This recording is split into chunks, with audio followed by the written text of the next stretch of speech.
দাবি না মানলে আমরা এই রাজপথ ছাড়বো না। আমরা এখানে আত্মহত্যা দেব প্রয়োজন হলে, কারণ এইভাবে বেঁচে থাকার থেকে মরে যাওয়া অনেক ভালো। আমরা নন এমপিও শিক্ষা প্রতিষ্ঠান, আমরা দীর্ঘ 29 থেকে 32 বছর পর্যন্ত বিনা পরিশ্রমে চাকরি করে যাচ্ছি। আমাদের কোনো বেতন দেওয়া হয় না। আমাদেরকে বারবার আমরা কিন্তু এসএসসি, এইচএসসি, এরপরে এনটিআরসির মাধ্যমে পাশ করে নিয়োগ পেয়ে তারপর বোর্ডের পরীক্ষা হয়ে সেখানে ভাইভা হয়ে জাতীয় বিশ্ববিদ্যালয়ে এক্সটার্নাল হয়ে আমরা এই পরীক্ষাগুলো টিকে গিয়ে তারপর আমরা চাকরি পেয়েছি।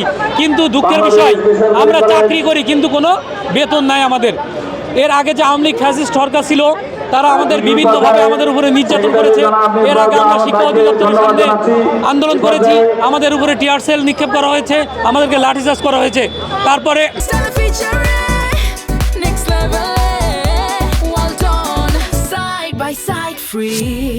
যখন ইউনূস সরকার আসে তখন তিনি আমাদেরকে আবেদন নেন, আমাদেরকে অন্তর্ভুক্ত করেন। অন্তর্ভুক্তের মাধ্যমে আমরা নীতিমালার অন্তর্ভুক্ত হই। আমাদের আবেদন নেওয়া হয়, প্রায় 3600 প্রতিষ্ঠান আবেদন করতে সক্ষম হয়। এর ভেতর থেকে যাচাই বাছাই করে মাত্র 1713টি প্রতিষ্ঠান এমপিভুক্তর জন্য সকল ক্রাইটেরিয়া পূরণ করে, কিন্তু তারপরেও আমাদেরকে এমপিভুক্ত দেওয়া হয়নি। আমরা দীর্ঘদিন বিনা টাকায়, বিনা এই যে বিভিন্ন ধরনের উৎসব, ঈদ, তারপরে পয়লা বৈশাখ, আমরা কোনো বেতন পাই না। আমরা আমাদের গাড়ির টাকা খরচ করে আমরা স্কুলে যাই। আমরা বেতন পাই না বলে বিভিন্ন রকমের কাজবাজ করতে হয়, টিউশনি করতে হয়, রাস্তায় হকারি করতে হয়, করে আমরা জীবন চালাচ্ছি। কিন্তু আমি মাননীয় প্রধানমন্ত্রী এবং আমাদের শিক্ষামন্ত্রীর কাছে বিশেষভাবে আবেদন জানাবো, অনুরোধ জানাবো যে আমরা যারা অভুক্ত আছি, আমাদের সকল যোগ্যতা আছে, আমাদের ছেলে মেয়ে আছে, একই বই পাঠ করানো হচ্ছে, তাদের বেতন দেওয়া হচ্ছে, আমাদের দেওয়া হচ্ছে না। কেন এই বৈষম্য?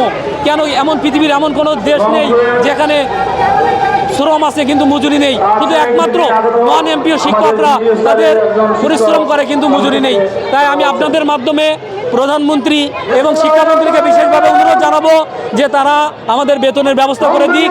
তারা একটি ঘোষণার মাধ্যমে আমাদেরকে, পরিবারকে বাঁচাক, আমাদেরকে বাঁচাক। কারণ আমরা এই দেশেরই নাগরিক, এই দেশেরই আমরা লেখাপড়া করেছি।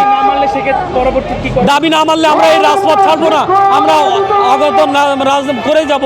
আমরা এখানে আত্মহত্যা দেব প্রয়োজন হলে, কারণ এইভাবে বেঁচে থাকার থেকে মরে যাওয়া অনেক ভালো। এখানে আবেদন নেওয়া হয়েছে, যাচাই বাছাই করা হয়েছে, আমরা সব ক্রাইটেরিয়া পূরণ করেছি, সব কিছু আমাদের ওকে, কিন্তু আমাদের কিছু কুদৃষ্টি মহল আমাদেরকে এমপিভুক্ত দিচ্ছে না। তারা চাচ্ছে যে আমাদেরকে অভুক্ত রাখতে, কিন্তু আমরা এই দাবি আর মানব না। আমরা এরপরে লাগাতার কর্মসূচি পালন করব, দরকার হলে রাজপথে আত্মহত্যা দিতে বাধ্য থাকবো। না, সব ক্যাটাগরি এক, কারণ আমাদের এখানে সিলেবাস করে দেওয়া হয়েছে যে 10 বছর হলে 20 নাম্বার পাবে, পরীক্ষার রেজাল্ট হলে আরও নাম্বার থাকবে, এভাবে আমাদেরকে ক্যাটাগরি করা হয়েছে। সেই ক্যাটাগরিতে উত্তীর্ণ হয়েছে আমরা, উত্তীর্ণ হয়ে আমরা ব্যান্ডেজে আমাদের তত্ত্ব আছে, আমরা সব কিছু উত্তীর্ণ হয়েই আমরা এখানে এসেছি। অর্থাৎ আমরা ক্রাইটেরিয়া সম্পূর্ণ করেছি। শিক্ষার মান, আমরা বাংলাদেশে যে সরকারি যে স্কুল কলেজ আছে তার থেকে আমাদের রেজাল্ট অনেক ভালো।